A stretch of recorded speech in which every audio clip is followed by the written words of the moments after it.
Thanks for listening to the Get Over Yourself podcast, brought to you by Carol Fit Stationary Bike Program, 8-minute workouts to get super fit. Perfect Keto, the cleanest, highest potency ketone supplements. Mofo, male optimization formula with organs to boost testosterone. Let's get checked. At home testing kits. Try lgc.com. Almost Heaven, beautiful compact home use sauna kits. B.rad's macadamia masterpiece, the mind-blowing nut butter blend. And check out bradkearns.com/shop, my personal selection of favorite products for health, fitness, and peak performance. And here we go with the show.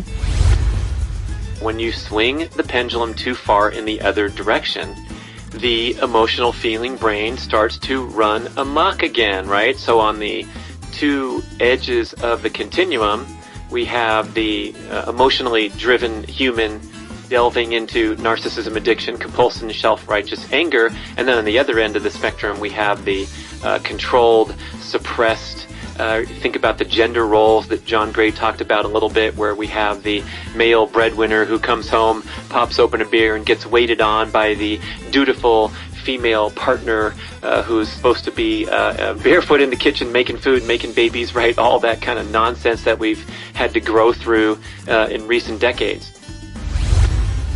If we can't equalize, like I discussed with the bully example, we accept inferiority, shame, and low self-worth.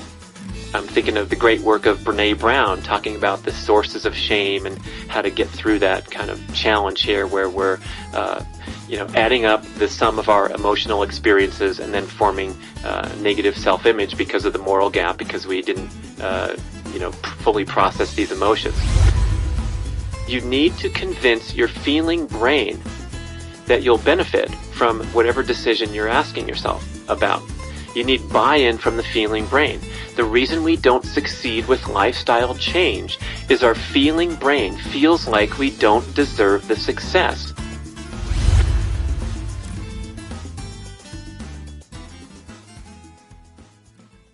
Perfect Keto. They are makers of a complete line of keto-friendly supplements and food products. Many unique items that you won't find anywhere else. Everything with exceptional high quality and product cleanliness. That's right. They don't have any artificial ingredients, sweeteners, fillers, binders, or other crap. And they make a point at the company to emphasize education and living a keto-friendly lifestyle. So breaking free of kind of the gimmicks and the idea of swallowing a ketogenic supplement to lose weight. It's not about that. It's about staying aligned with your ketogenic dietary goals with high quality supplement products and the food products. I like to use the Perfect Keto base in and around my high intensity workouts. So what I'm doing is sipping this before, during, and after my sprinting or my high jumping sessions, thereby minimizing inflammation and free radical production at the very time when I need most to be clean burning.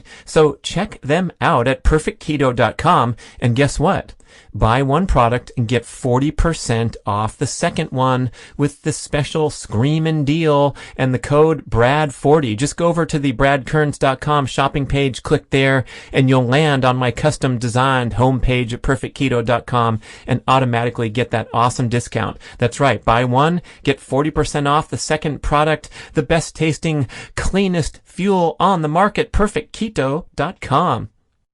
Hey listeners, I hope you love my show with the super cool dude, Mark Manson, mega best-selling author of The Subtle Art of Not Giving a Fuck, and his sequel book, Everything is Fucked, a book about hope. And look at all the people that copied his spicy title from several years ago when the first book launched. And now, oh my gosh, we're all about the getting unfucked, being confident as fucked. But he started it all, and I wanted to share some summary insights from the content of the book that will give you some practical advice right away, but also inspire you to dig in and read this great work from this young author that's gone into extreme popularity, and I think he's one of the great philosophers of modern times, putting a lot of history and referencing the great minds of the past into the unique circumstances of daily life. So the first book, The Subtle Art of Not Giving a Fuck, is kind of a reaction to the self-help industry and what Manson saw as a culture of mindless positivity that isn't practical or helpful for most people. This is a quote from a book description, and then my own insights will be sprinkled in throughout this breather show. Manson uses many of his own personal experiences to illustrate how life's struggles often give it more meaning, which he argues is a better approach than constantly trying to be happy. So we have that distinction that other philosophers have shared with us as well, between trying to constantly be happy and positive and carry through this disposition that might not be as valid or authentic as persevering through struggle and appreciating struggle as one of the great areas of richness in life. I like to quote Roger Bannister, the first sub-4-minute miler, the late Sir Roger Bannister, and he wrote a wonderful book about his running career that was published back in the 50s when he was still a young man and had retired into a pursuit of a career in medicine. And he said, struggle gives meaning and richness to life. And of course, he was talking about his athletic pursuits and striving to break the magical sub-4-minute mile barrier and compete in the Olympics, world level events. But to have that compelling goal of trying to be his best in the athletic realm and then applying that mindset, that mentality to all other goals that you face in life, whether it's relationship goals, being a parent, staying fit and healthy, controlling the wayward, negative thoughts and ruminations and FOMO that we suffer from in today's culture. You know, finding something that's meaningful to struggle for is a great insight that came out of Manson's book. And then, of course, the title, The Subtle Art of Not Giving a Fuck, really means the subtle art of choosing very carefully to choose what you give a fuck about, and then kind of rejecting a lot of the societal pressures and forces that measure and judge us and kind of draw us into those horrible disease states like FOMO. So back to the written description. Manson's approach and writing style have been categorized by some as contrarian to the general self-help industry, using blunt honesty and profanity to illustrate his ideas. Our modern and maddening urge to always find happiness only serves to make us unhappier.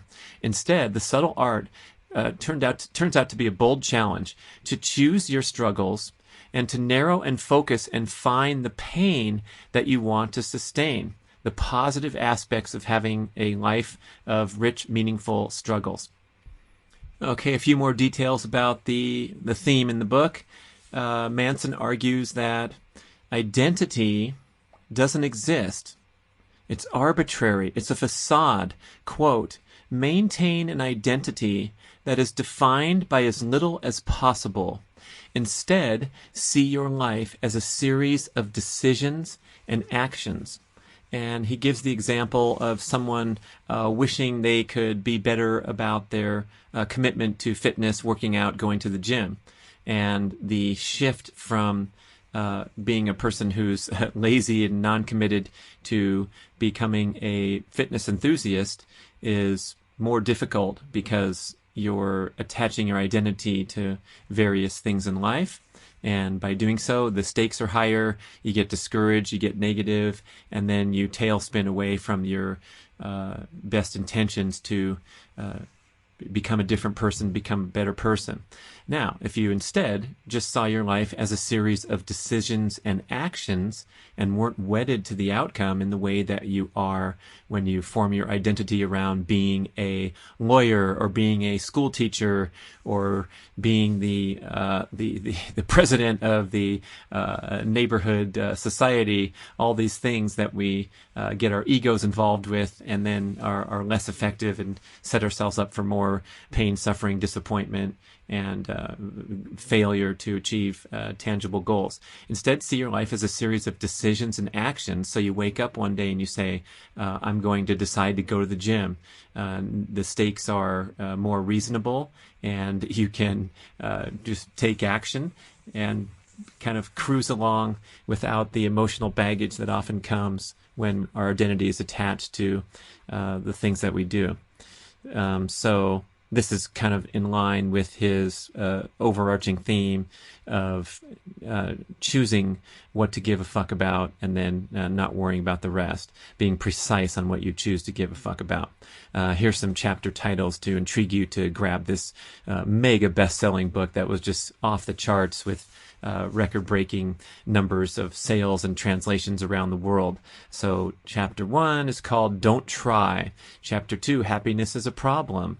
3, You Are Not Special. 4, The Value of Suffering. 5, You Are Always Choosing. 6, You Are Wrong About Everything, but so am I. 7, Failure is the Way Forward. 8, The Importance of Saying No. 9, And Then You Die. So I thought I would recite the chapter titles because they're clever and they give you a little bit of insight, hopefully with my description helping as well, as to what the book's all about and the message they're conveying. Okay, so then the most recent book, Everything is Fucked, a book about hope. I took a little bit more notes because I wanted to share that one because it's probably less popular at this point than the crazy first book. But if you love the first book, definitely grab the second book, and it really drew me in. I refer to these concepts often to help navigate the wild times of modern life. I want my kids to read it. Good stuff.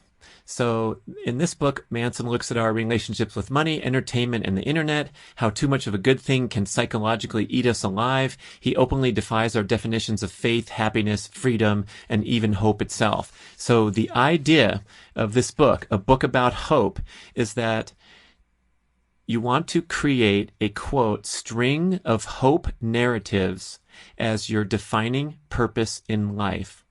If you don't have hope, you are basically headed toward depression and anxiety. So all the things that we do, all the things that we care about, sort of emanate from hope is the wonderful point that he makes persuasively in the book. And here's the thing about today's world. By many practical measurements, life is better today than any other time in the history of humanity. We have more sustained a period of peace. There's no world wars. There's not a ton of minor conflicts. Of course, there's always something going on, but by comparison, today's world is better than ever. Compared to the Middle Ages, compared to our grandparents and great-grandparents' generations. Mark Bell put this incredible post up on Instagram, and I'm going to read some of that too, just to give you a little bit of context when the argument that Manson advances that today's better than ever falls flat because you don't like our president or you think that North Korea is going to launch the bombs any moment. All those things might be relevant, but compared to generations ago, yeah, we've really managed to progress as a global society despite all the things that still have and needs to improve marked by them. So go look at the great Instagram site of Mark Smelly Bell, my main man, the meathead millionaire, leader in the fitness community. He's got a lot of great posts on there. And in this one, he's posting a picture of some really distressed looking refugees, all young children, emaciated, starving, dressed in tatters. And the title of the post is Perspective. Imagine you were an American born in 1900. That's the exact year my grandfather was born. And so this was his life. That's me talking. And then back to Mark Bell's post. When you're 14, World War I starts and ends on your 18th birthday. 22 million people killed. Later in the year, a Spanish flu pandemic hits the planet and runs until you're age 20. 50 million people die in 2 years.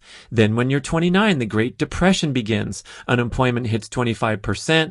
Global GDP drops 27%. And this runs until you're age 33. The country nearly collapses along with the world economy. Then when you turn 39, World War II starts.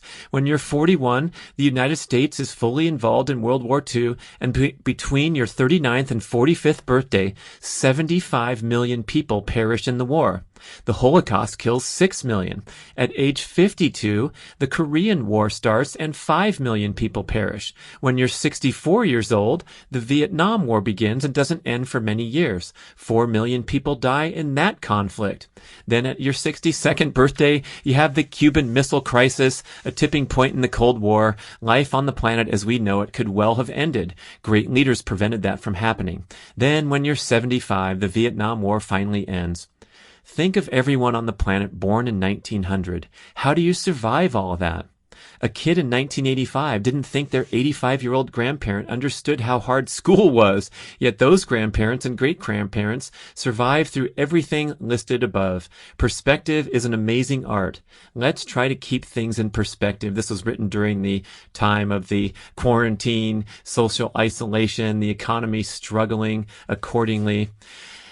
But if we can keep things in perspective, let's be smart, try to help each other out, and we'll get through all this. In the history of the world, there has never been a storm that lasted, and this too shall pass. That's Mark Bell on Instagram. And back to Mark Manson's argument that this is a better time in the world than ever before. Here's the thing. We have something called a paradox of progress. Life gets too easy, too comfortable, and when that happens, we have to pick a cause to worry about to give us meaning. John Gray mentioned this in my show with him. He said that affluent couples have a higher rate of marital conflict because they have the time and energy to worry about nitpicky relationship issues rather than just, fighting the battle together to make ends meet and to pay the rent at their apartment. So, yeah, interesting perspective that we kind of trend toward drama, conflict in our lives when things get easy. So to create a string of hope narratives, this goal to become our defining purpose in life, what do we need for hope? First, a sense of control. Second, believing in and valuing something. And third, a sense of community. So think about that and apply that to the things that you care about. Your sense of community is a huge one. Believing in, caring about something, valuing something. I'm thinking of like fitness goals and people that are members of CrossFit community or endurance training teams and have that amazing connection of people working toward a common goal that's challenging, involves struggle, and giving meaning and richness to life, like Roger Bannister said. So then Manson gets into this really interesting argument that our emotional feeling brain actually rules over the rational thinking brain. But because we have this rational thinking brain, the thinking brain concludes that it's the one in charge of the show. We pretend that the rational thinking brain rules over the emotional brain, but it's actually not true. We're taught to suppress our emotions, but this too is a fallacy. When you suppress your emotions, that's getting a lobotomy. So the emotions are always there, and Manson argues that emotions drive our consciousness. Only emotion motivates us to action, not rational conclusions of which car we're going to buy because it got better ratings on Consumer Reports. That is the illusion. It's the emotions that trigger these purchasing decisions, and a good example, or also summoning the motivation to get off the couch and get into the gym and get in shape. So, since only emotion motivates us to action, we need to get buy-in from our emotional brain in order to take action toward a goal. Emotions convince your thinking brain that you're right. This is the essence of self-serving bias or confirmation bias, right? Your emotions convincing your thinking brain that you're right. This kind of behavior, where the emotions are ruling over the thinking brain, leads to, not so many good things, huh? Can you guess? It leads to narcissism, addiction, compulsion, self-righteous anger, and so on. A person ruled by emotions has no independent thought and only pursues instant gratification. So the idea, the goal here, is to get your thinking brain connected with your emotional brain, not to suppress your emotions or steamroll them with your powerful intellect that knows everything what to do and you don't have to listen to your emotions. No, the history of humanity features a major effort to conquer the emotional feeling brain with self-control. So we've known this for a long time, that we have to not let our emotions rule our behavior, right? Otherwise we get narcissism, addiction, compulsion, self-righteous anger. And so how have we tried this throughout the history of humanity? Yes, religion is the big one, right? Suppress your emotions, suppress your instincts, follow the rules, go to confession if you stray a little bit. He also references cultism as an extreme example of trying to conquer the emotional feeling brain that's actually in control with self-controlling guidelines, okay? So what happened in the 20th century was this awakening occurred and people rebelled against the long-time, centuries-old self-control mechanisms in society, like religious doctrine, and they began to express their emotions and passions. We had the rebellious decades of the 60s and the freedom of the 70s, right?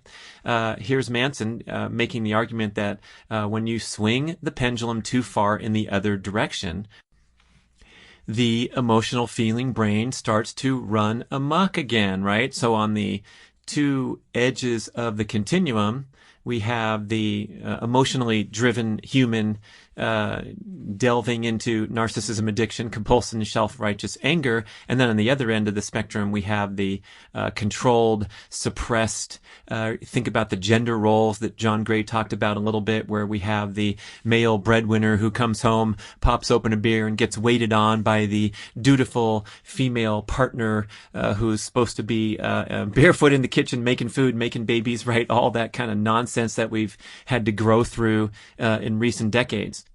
Geez, how about the suppression of one's sexuality? You can't get any deeper of a suppression than that.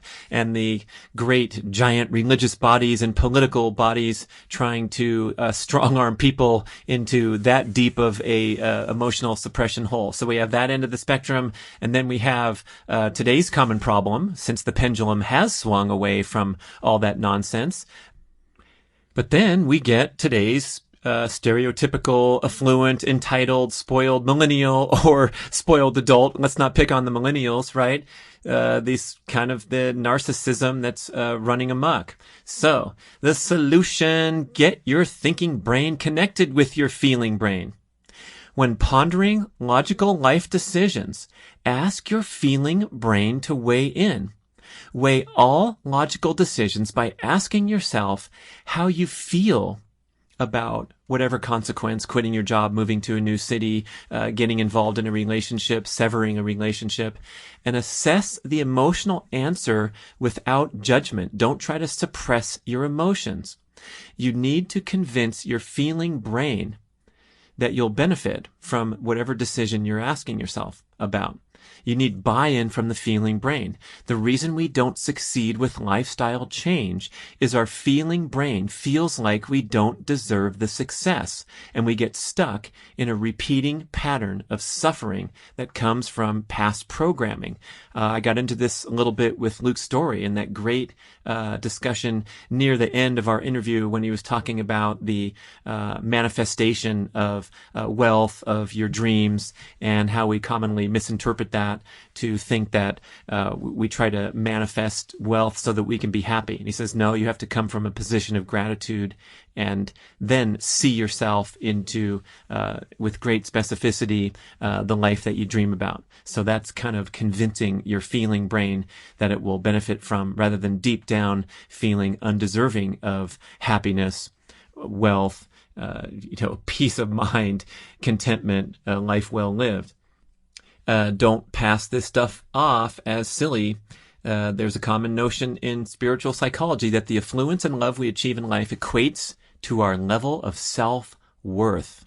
In his book, The Big Leap, psychologist Gay Hendricks advances the compelling argument that we bump up against what he calls an upper limit in life. And this is described in Hendricks' words as, quote, "It's an inner thermostat setting that determines how much love, success, and creativity we allow ourselves to enjoy. The thermostat setting usually gets programmed in early childhood. Once programmed, our upper limit thermostat setting holds us back from enjoying all the love, financial abundance, and creativity that's rightfully ours," end quote.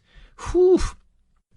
Okay, so get that feeling brain to buy in, right? Just like the scenes in the movies. Yeah, I deserve it. That sounds good. All right, let's do this. Okay, so otherwise you get stuck in patterns of past programming and suffering. So Manson has a clever device where he's talking about Isaac Newton's laws of gravity. And then because we're talking about the emotional brain, he talks a lot about the amazing life of Isaac Newton.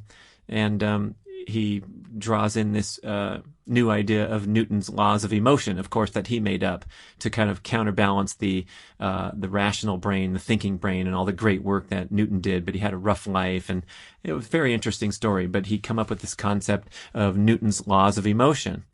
Here's the first one. Every emotional reaction has an equal and opposite reaction.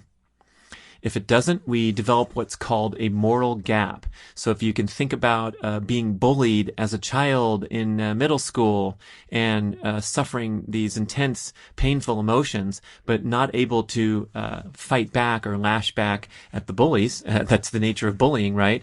Then the equal and opposite emotional reaction is going to be a suppression that leads to low self-esteem and continued pain and suffering throughout life. Okay, so when you have a chance to equalize an emotional reaction with a corresponding emotional reaction, then you don't have that moral gap. And this could be, another example could be a passive-aggressive dynamic where there's a conflict and then the equal and opposite emotional reaction comes in the form of passive-aggressive rather than going toe-to-toe in a more classic example of a conflict. Next law of emotion. Our self-worth is the sum of our emotions over time. If we can't equalize, like I discussed with the bully example, we accept inferiority, shame, and low self-worth. I'm thinking of the great work of Brene Brown talking about the sources of shame and how to get through that kind of challenge here where we're, adding up the sum of our emotional experiences and then forming negative self-image because of the moral gap, because we didn't, fully process these emotions. Oh, guess what the flip side is? Diluted high self-worth. Both high and low self-worth are narcissistic because they imagine themselves as something special, something separate from the world. So remember going back to the first book of Identity is an Illusion, self-worth is also an illusion.